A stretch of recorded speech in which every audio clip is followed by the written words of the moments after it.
Hey YouTube, Island Homesteader here.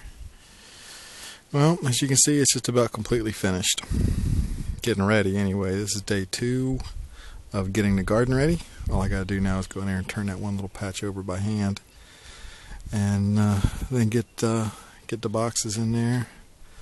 I've got some plants already. I'll go over in the garage and show you what I got. But it's time to get stuff in the ground. It's a beautiful day. It's Sunday, the 14th, I think. 70 degrees, nice breeze blowing. It's supposed to be in the 60s and 70s, I think, all week. Supposed to get some rain tomorrow, so I want to go ahead and try to get some stuff in today.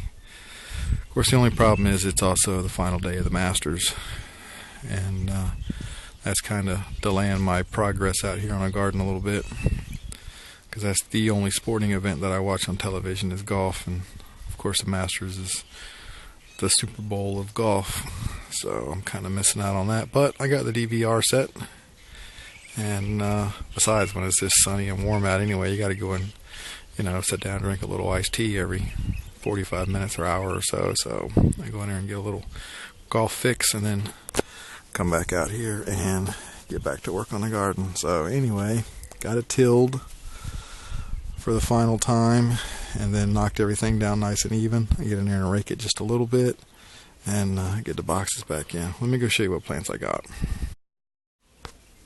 Was up to Beach and Nags Head the other day, and saw a few things that I hadn't seen down here.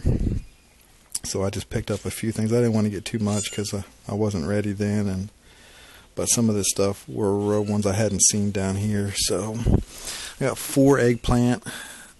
These are the Black Beauty. We used to always grow, if you watched my videos last year, we used to always grow the Chinese ones, the Japanese ones, those long skinny ones, and then we grew these last year as well, and really liked these Black Beauty eggplants, so I went ahead and got 4 of those. Got some cucumbers back there, 4-pack, not a 4-pack, but 4 pots of Boston pickling.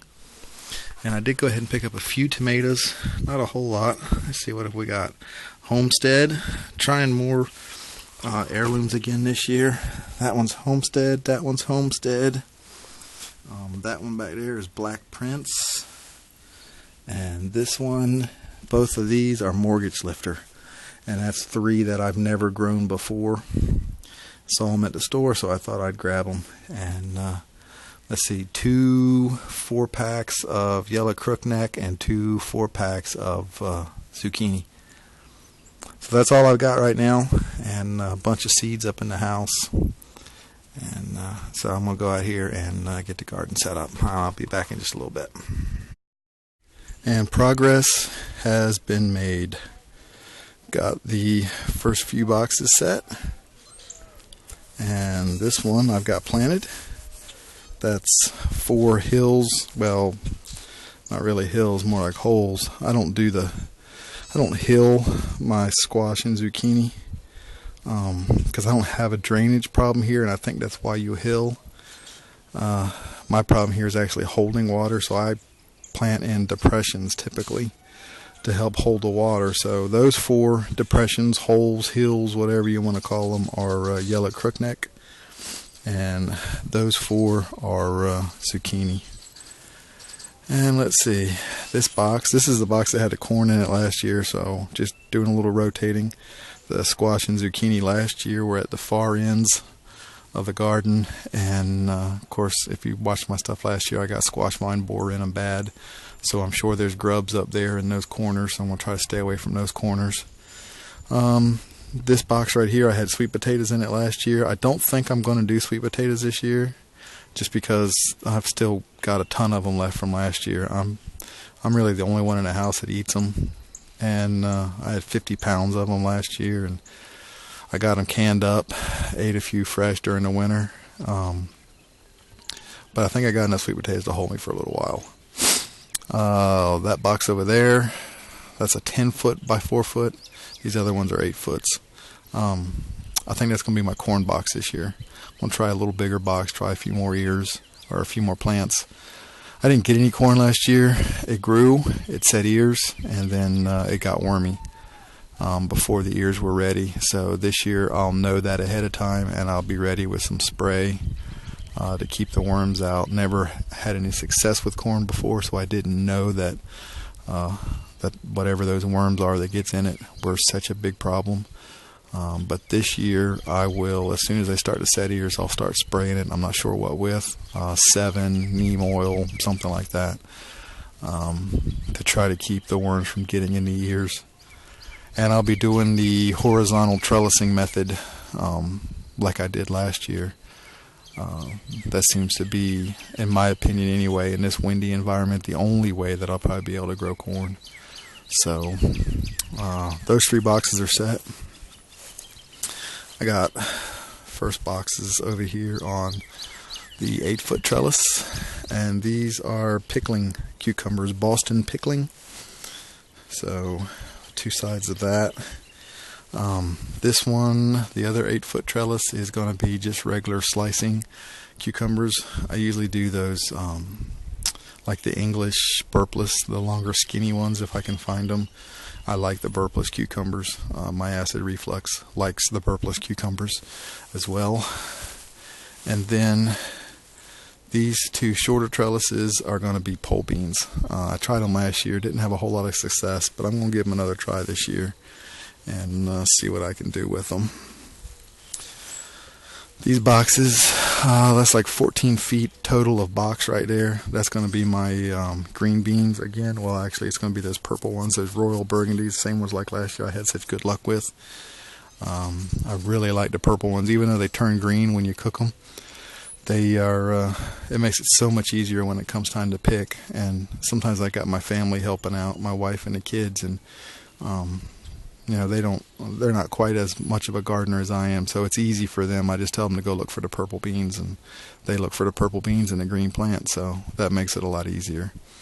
So I still got some more boxes to set. A couple of 4-foot ones there, my 2-foot wide pea box there, and then this year I'm going to extend all the boxes right out to the ends, so I will have some more room this year and try to take advantage of all of the space in here I can, until I hopefully over the winter redo everything and make raised boxes, much more raised than these. The plan over the winter anyway, hopefully, is barring any financial issues like we had this year that seemed to always take any extra money I wanted to set aside for the garden, is to make raised beds that are like 18 inches high.